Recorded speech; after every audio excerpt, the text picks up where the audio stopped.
alone, and the darkness snickers.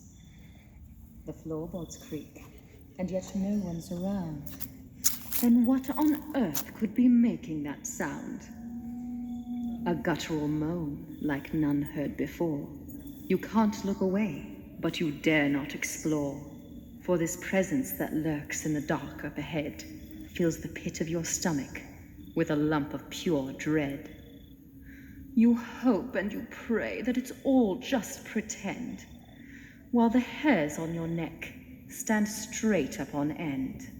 Your heartbeat quickens and your mouth goes dry as you feel the stare of each creeping eye. Their voices whisper of sorrow and death. That chill down your spine is their cold, lifeless breath. The disembodied souls of the dead, who haven't crossed over, but remain here instead. Some make themselves known, while others will hide. There's even a few who don't know that they've died. They move about without reason or rhyme, in perpetual twilight with no concept of time. They're drawn to the living like moths to the flame, all hoping to find a fresh soul to claim. So you'd better not loiter about all alone, or the next life they take just might be your own.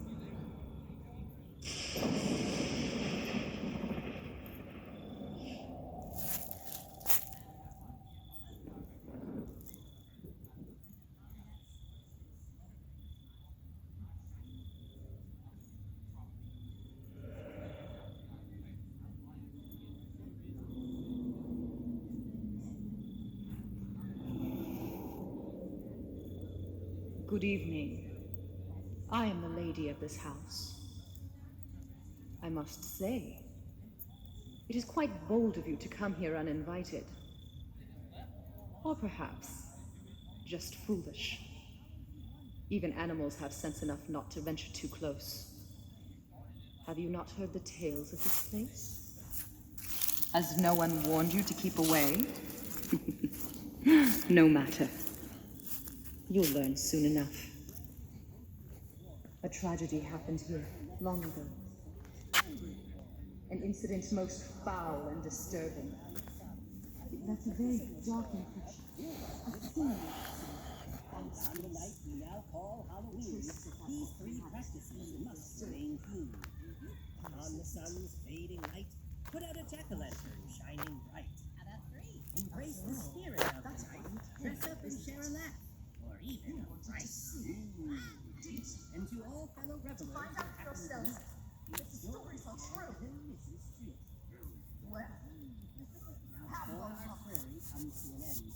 Feast your eyes, and may the sights you see forever haunt your night. And thus all holidays celebrate. But as you might have guessed, the Lord of the Gold loves Halloween best.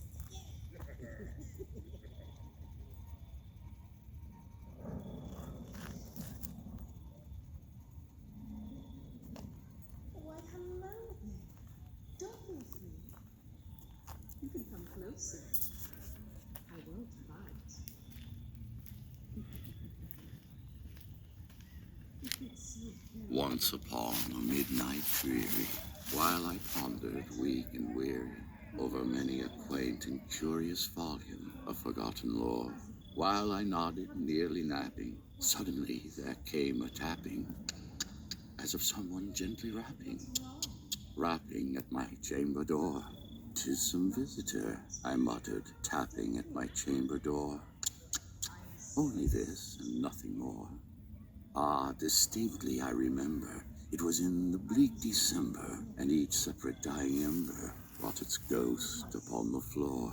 Eagerly I wished the morrow, vainly I had sought to borrow from my books a cease of sorrow, sorrow for the lost Lenore, for the rare and radiant maid, whom the angels named Lenore, nameless here forevermore.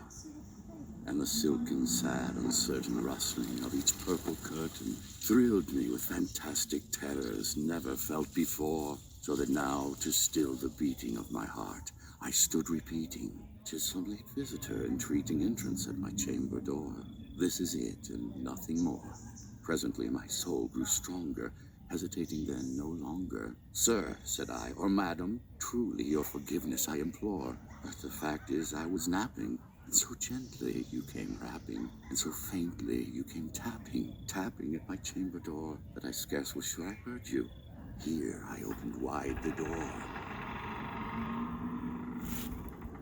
Darkness there, and nothing more. Back into the chamber turning, all my soul within me burning. Soon again I heard a tapping, somewhat louder than before. "Surely," said I, "surely that is something at my window lattice.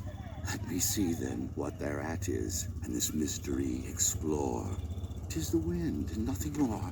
Open here I flung the shutter, when with many a flirt and flutter in there stepped a stately raven of the saintly days of yore.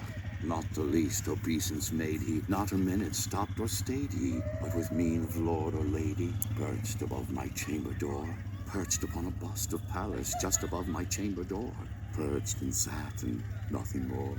"Though thy crest be shorn and shaven, thou," I said, "art sure no craven. Ghastly green, ancient raven, one. Tell me, what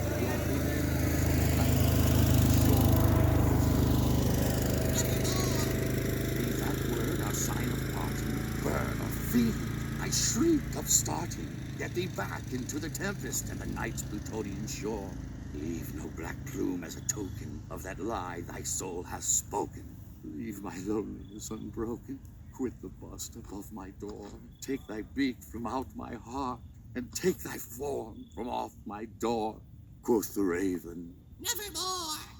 And the raven, never flitting, still is sitting on the pallid bust of Pallas just above my chamber door. And his eyes have all the seeming of a demon's that is dreaming, and the lamplight o'er him streaming throws his shadow on the floor, and my soul from out that shadow that lies floating on the floor shall be lifted nevermore.